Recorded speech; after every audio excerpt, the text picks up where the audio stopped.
السلام عليكم ورحمة الله وبركاته. مساء الفل اخواتي وحبايبي، عاملين ايه؟ يا رب تكونوا بخير وكل سنة وانتم طيبين. النهارده هناخد جولة في السلاكة وهنبص النهارده على الكلفة. بصوا زي ما انتم حضراتكم شايفين اهو، دي الكلفة اللي انا بشتغل بيها في السلاكة بتاعتي. عبارة عن فول وعن ذرة صفراء وعن ذرة عويجة، ده بالنسبة لحمام الفرخ والإنتاج. تمام؟ طبعا هنا زي ما انتم شايفين ده الذكر اللي متجوز اتنين. انا بطلع الصبح اهو، اول ما بطلع الصبح بعمل ايه يا جماعه؟ باخد الذكر من هنا عال اهو، بنزله للنتايه اللي تحت اهو.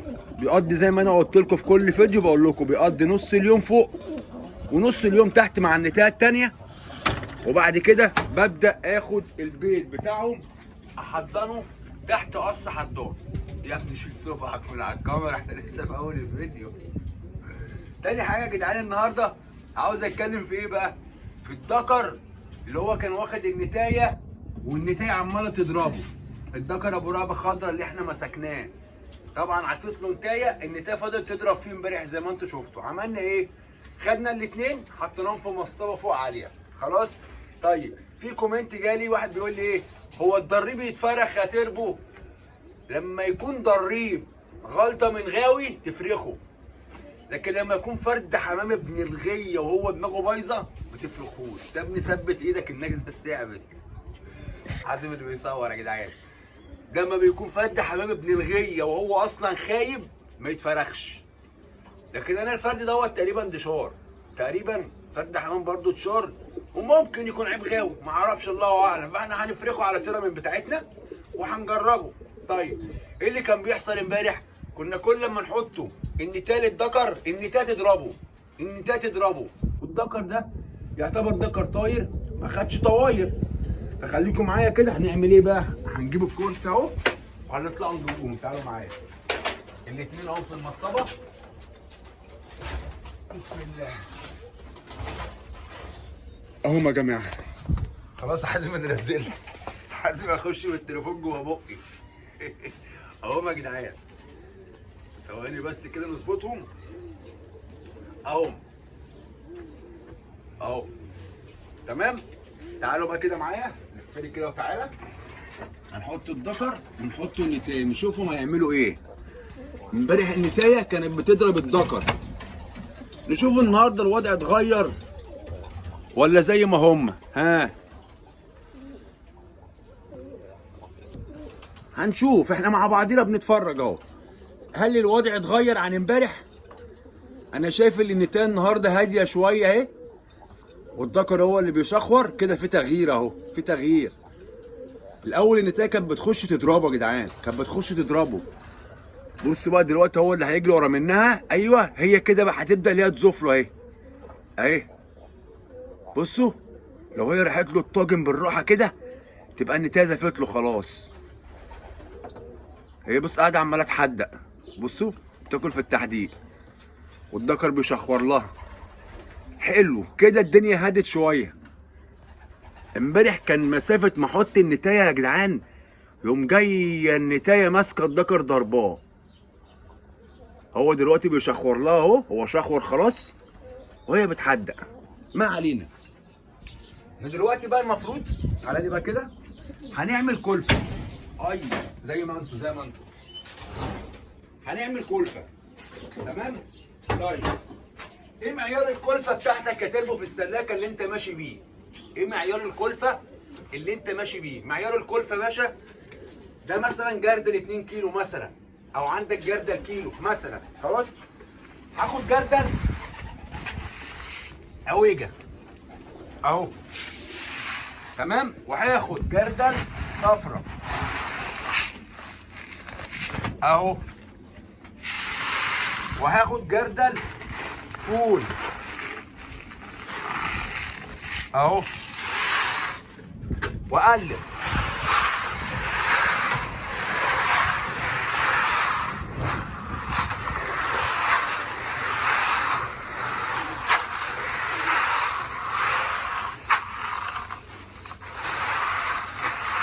تعالى معايا تاني، ادي جردل عويجه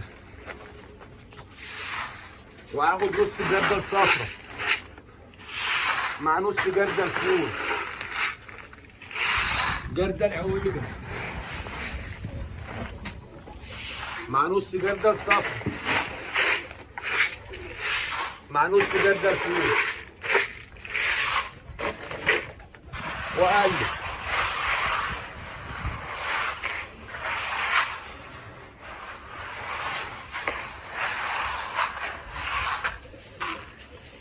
دي النتيجة النهائية يا جدعان للكلفة.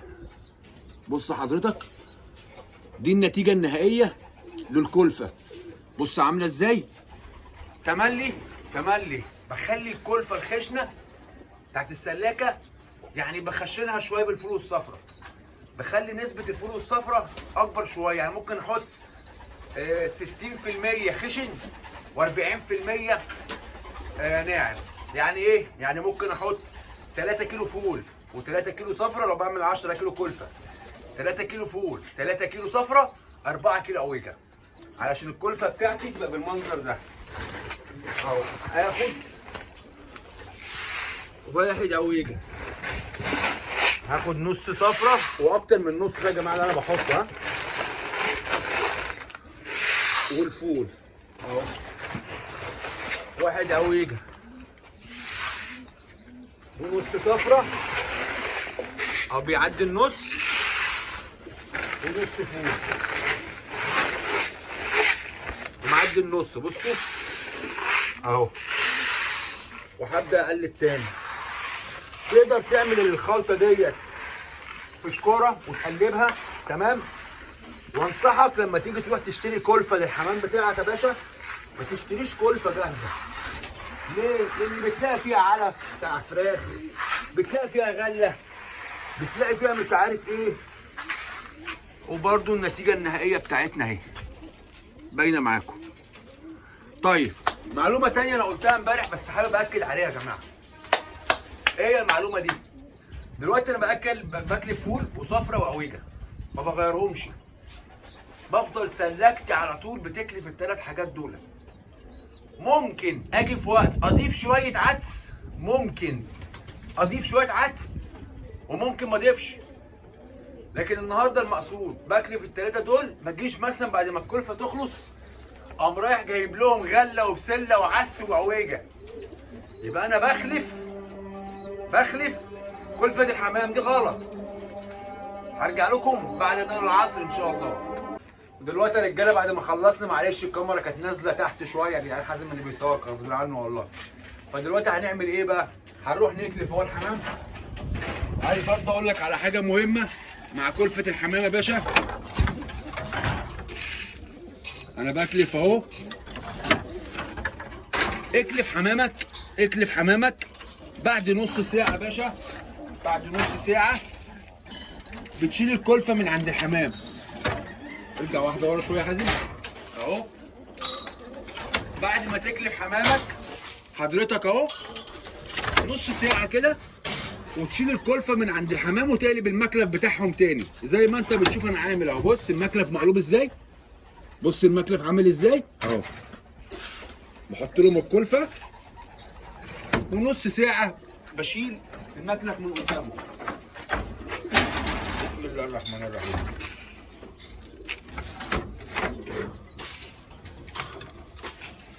تعالوا كده نكلفوا فين؟ نكلفوا اللي جوه. ما تلزقش فيا كده. اول حاجه انت مش راكب اتوبيس، مش راكب اتوبيس انت يا عم الحاج. يا عم انت اهو بص لي انا. انت مش راكب اتوبيس، لازق فيا ليه كده؟ في ايه يا عم الحاج؟ لا بقى يا جدعان احنا هنكلف اهو.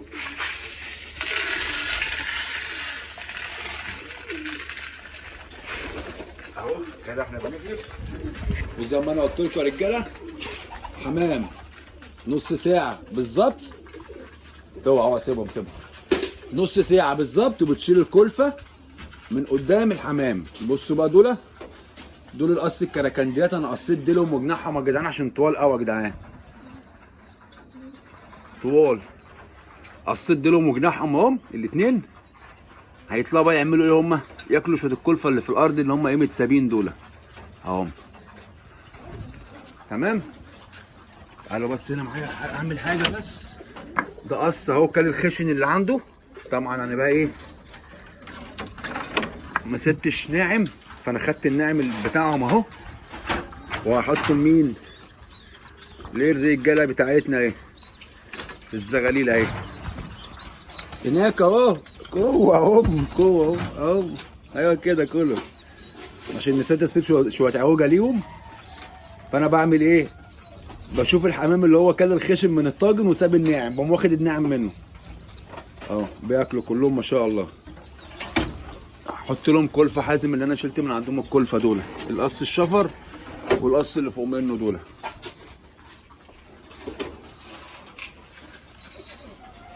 حازم بيحط لهم شويه تاني والقص اللي فوق منه. يلا اقفل الباب